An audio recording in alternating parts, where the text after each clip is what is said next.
আইনের শাসন তো অবশ্যই কাম্য, কিন্তু মব জাস্টিস কথাটা কি ঠিক জাহিদ ভাই? মব জাস্টিস কি ঠিক না মব ভায়োলেন্স বলবেন? মব মানে উচ্ছৃঙ্খল জনতা, এর আবার জাস্টিস কি? আমি সেটা বুঝলাম না। কারণ কেউ কেউ তো উচ্ছৃঙ্খল জনতার পরিবর্তে বিক্ষুব্ধ জনতা বলছেন। না বুঝে অনেকে অনেক কথা বলে, কিন্তু আমার বক্তব্য আইনের শাসন চাই। এখন আমি যে কথাটি ডাইরেক্ট বলতে চাই যে আজকে এই প্রশ্নগুলো উঠছে পুরনো ঢাকার একটি নির্মম, নৃশংস, অমানবিক, পৈশাচিক হত্যাকাণ্ডকে সামনে রেখে, যেটা যে একটা ব্যবসায়িক হত্যাকাণ্ড, এ ব্যাপারে আমার মনে হয় কারো দ্বিমত নেই, কিন্তু এটাকে রাজনৈতিক হত্যাকাণ্ড চালিয়ে যে প্রচার প্রচারণা চালানো হচ্ছে, আমি এইটা নিয়ে আজকে আমি কথা বলতে চাচ্ছি। এবং আমি আমার নিজের দৃঢ় বিশ্বাস এই পুরনো ঢাকার যে ব্যবসায়িক যে হত্যাকাণ্ড, এটার পেছনে এটা একটা পরিকল্পিত ঘটনা, এটা কোনো বিচ্ছিন্ন ঘটনা না। জি, হয়তো আমার এই কথায় আপনি মনে করতে পরিকল্পনাটা কি, আপনি বলে দেন। আমি আমার অনুমান থেকে বলছি এটা পরিকল্পনা। কারণ হিসেবে আমার কাছে মনে হয়েছে যে নৃশংস, যে প্রাণঘাতী আঘাতগুলো করলো যে যুবকটি, বিশাল একটা পাথর হাতে, সেই যুবকটার পরিচয় কি আজও মিলল? সেই যুবকটাকে কি গ্রেপ্তার করা গেল? সেই যুবকটাকে কি আসামি করা হলো? পয়েন্ট নাম্বার 2, যে এইখানে দেখবেন যে ভিডিওটা যে করেছে বিভিন্ন অ্যাঙ্গেল থেকে, মানে প্রাণঘাতী আঘাতের সমস্ত অ্যাঙ্গেলগুলো, যে মানুষের প্রতি অনুকম্পা নেওয়া যায়, বা এটা অনুকম্পা নেওয়ার মতো একটা ঘটনা, কিন্তু ভিডিওটা আমি বলছি দীর্ঘক্ষণ ধরে করা হয়েছে।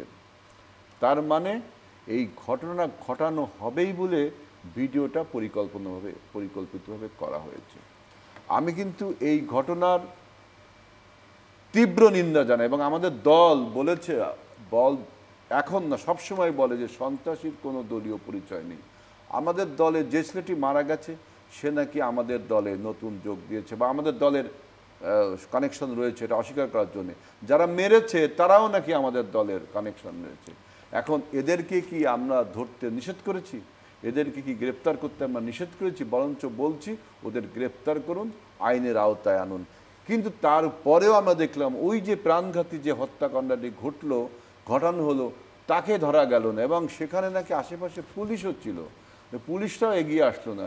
এবং আমাদের যে বিশাল গোয়েন্দা সংস্থা, ইভেন সেনাবাহিনীকে ম্যাজিস্ট্রেসি পাওয়ার দিয়ে নাকি রাখা হয়েছে, এই যে বিশাল গোয়েন্দা সংস্থা, তারাও কি জানলো না এরকম একটা ব্যবসায়িক দ্বন্দ্ব? এটা তো দীর্ঘদিনের একটা দ্বন্দ্ব আমি দেখলাম। এটাকে পরিকল্পিত আরেকটার জন্য বলছি, আরেকটা কারণে ঘটছে। একই সময় আরও একটি ঘটনা ঘটছে, যে চাঁদপুরে একজন ইমামকে খুতবা দেওয়ার সময় হত্যা করা হলো, খুতবা দেওয়ার পরে খুব সম্ভব। এবং খুলনায় আপনার চিহ্নিত গোষ্ঠী একটা প্রাক্তন যুবদলের নেতাকে 9 রাউন্ড গুলি করার পরে পায়ের রক কেটে দিল।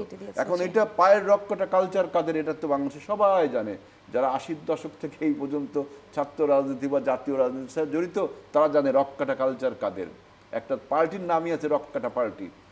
এই যে দুইটা ঘটনা, এই ঘটনাকে আপনারা কোনো রকম রাজনৈতিক বিশ্লেষণ বা তাত্ত্বিক আলোচনা বা মিডিয়া জগতে বা রাজনৈতিক অঙ্গনে আনা হলো না। এটা আমি দোষের কিছু মনে করছি না, হয়তো আনা হলো না, কিন্তু এইটাকে আনা হলো, এটাও ভালো হয়েছে। এইটাকে যেই পরিমাণ আপনার রং মাখা, বিশেষ করে রাজনৈতিক রং, ঘটনাটা হলো ব্যবসায়িক, এটাকে আপনি রাজনৈতিক হত্যাকাণ্ড বলছেন। এবং দেখা গেল যে আমরা যে কথাটি বলেছি, দেখেন যে বাংলাদেশের বিরুদ্ধে যে অদৃশ্য শক্তি, এই কথাটি আমরা 2-3 মাস আগে বলছি, সেই অদৃশ্য শক্তি এখন ধীরে ধীরে দৃশ্যমান হচ্ছে। এখন আপনি বলতে পারেন সে দৃশ্যমান কিভাবে হচ্ছে?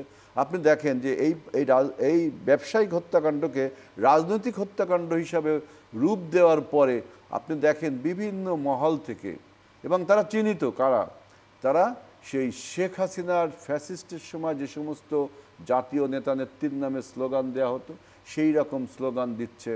বিএনপি অফিসের মতো অফিসে যায় বোম তারা মেরে আসে।